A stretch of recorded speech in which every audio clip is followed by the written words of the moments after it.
que é microbiota e qual a sua composição no intestino? Vamos falar um pouco sobre a influência de micro-organismos na nossa saúde? Antes de irmos direto ao assunto, vamos conhecer um pouco da nossa microbiota. Mas afinal, você sabe o que é uma microbiota? A microbiota é uma coleção de micro-organismos que vivem em um nicho específico. Esses micro-organismos são geralmente bactérias, vírus, protozoários e fungos.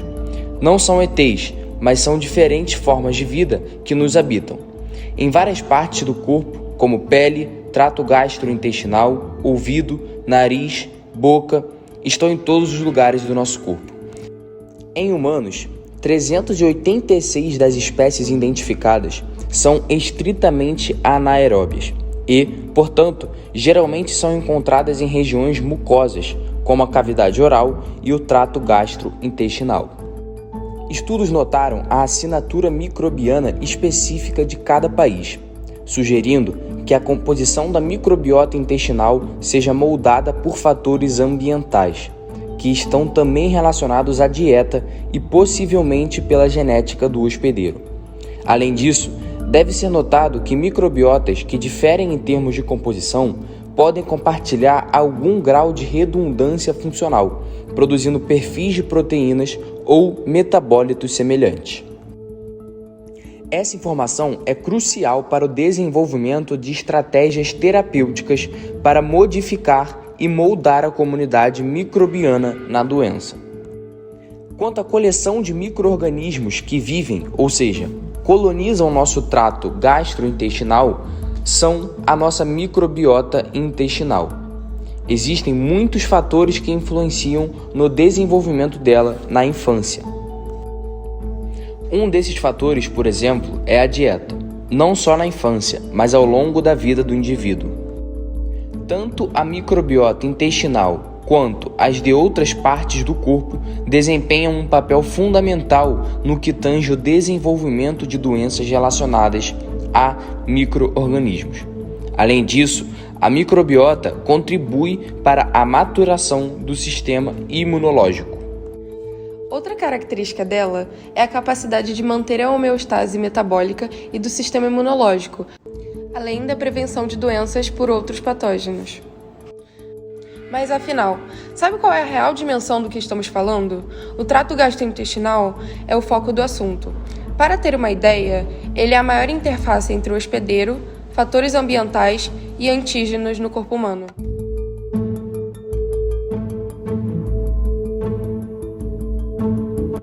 Agora, abordaremos um tema de suma importância, explicando como é o eixo intestino-cérebro, o que é esse eixo e o que acontece nele. O eixo intestino-cérebro é uma comunicação bidirecional entre o sistema gastrointestinal, intestino, e o sistema nervoso central, cérebro. Essa conexão é mediada por sinais químicos, neurais e imunológicos. O intestino abriga neurônios, neurotransmissores e células imunológicas, formando o sistema nervoso entérico, também conhecido como segundo cérebro. A comunicação entre o intestino e o cérebro ocorre através do sistema nervoso autônomo e da produção de hormônios e neurotransmissores pelo intestino.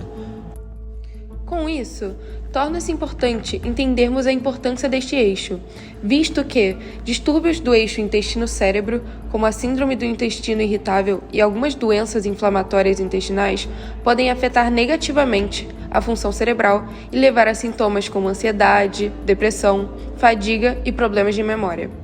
Mas a pergunta que fica é: como a saúde mental pode afetar o cérebro e o seu funcionamento? A microbiota no eixo intestino-cérebro é um dos principais reguladores da função intestinal e cerebral, sendo tal eixo ligado a transtornos psiquiátricos.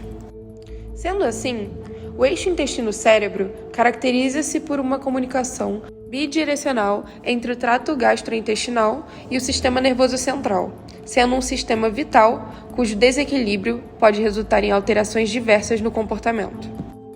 Há uma série de fatores que podem inferir no eixo intestino-cérebro, tendo a microbiota participação ativa no processo.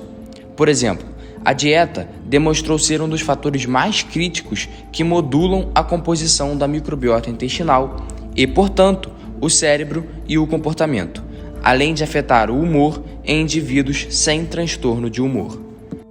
O estresse é outro fator que pode alterar na microbiota intestinal, devido à microbiota poder modular o eixo hipotálamo-hipófise-adrenal, chamado de HPA, causando uma hiperatividade do eixo, uma interrupção dos circuitos neurais e dos neurotransmissores e, mais notoriamente, uma ruptura da barreira intestinal.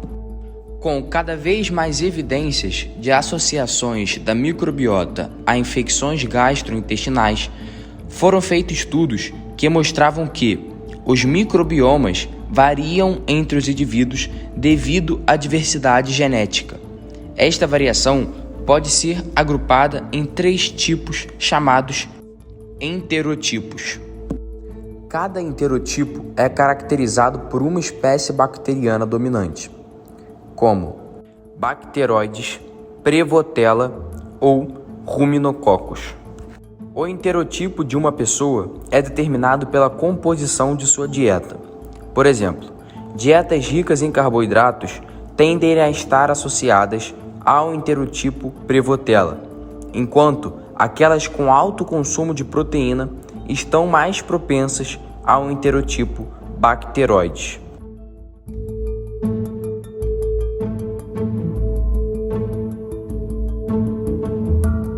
Agora, abordaremos a relação que a microbiota entérica pode ter com algumas doenças mentais. Começaremos com a depressão. A depressão é um transtorno mental comum caracterizado por tristeza constante, apatias contínuas, vazio emocional, entre outros sintomas. Estudos relacionaram a microbiota intestinal à depressão. Alguns gêneros bacterianos, como o Alistips, que está relacionado à inflamação, foram encontrados em níveis elevados em pacientes com depressão. Essa disbiose, causada pela falta de harmonia na microbiota intestinal, foi associada a maior permeabilidade intestinal e inflamação sistêmica em modelos animais. Além disso, pesquisas em modelos animais demonstraram uma conexão entre a composição da microbiota intestinal e traços de personalidade e comportamentos, como ansiedade ou depressão.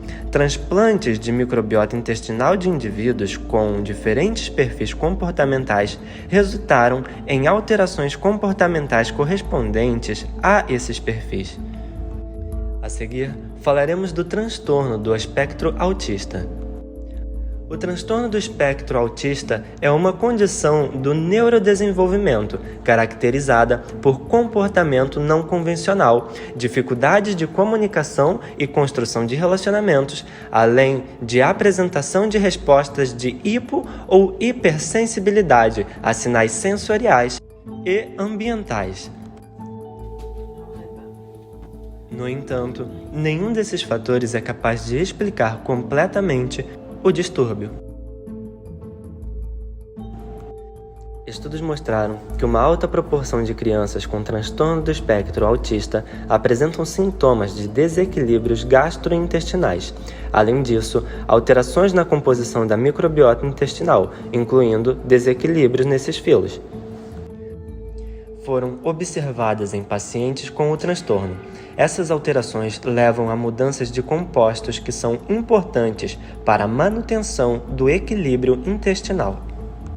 Agora falaremos do transtorno de déficit de atenção e hiperatividade, TDAH. O transtorno de déficit de atenção e hiperatividade é um distúrbio neurodesenvolvimental comum e caracteriza-se por dificuldades em manter a atenção, comportamentos súbitos e inesperados.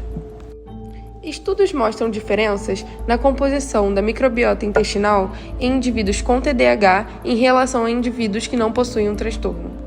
Por exemplo, o filo Actinobacteria é mais abundante em casos de TDAH, enquanto a abundância do filo Firmicutes diminui. Além disso, a microbiota de indivíduos com TDAH demonstrou uma capacidade mais notável de produzir uma enzima envolvida na síntese da dopamina. No entanto, algumas pesquisas não encontraram diferenças significativas na microbiota intestinal de pacientes com TDAH em comparação com controles saudáveis, exceto por um maior nível desse micro-organismo. Esse micro-organismo encontrado parece desempenhar um papel regulador em doenças metabólicas e inflamatórias. Por fim, podemos concluir que a microbiota pode ser, além de um termo para se referir a uma coleção de micro-organismos de um ambiente em particular, ela pode ser usada para se referir a um universo de vida que existe dentro de nós, seres humanos, e que ao longo do vídeo mostramos como eles são essenciais para o nosso desenvolvimento e que a vida como nós conhecemos seria impossível sem a presença deles.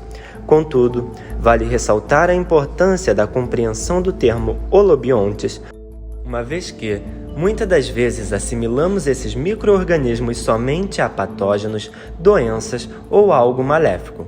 O intuito desse vídeo foi mostrar uma visão diferente, expandir seu horizonte de conhecimento, pois a compreensão dos micro-organismos e a interação abre caminhos para o desenvolvimento de estratégias terapêuticas e para todos os efeitos. Quanto mais conhecermos esses micro-organismos, mais estaremos nos conhecendo.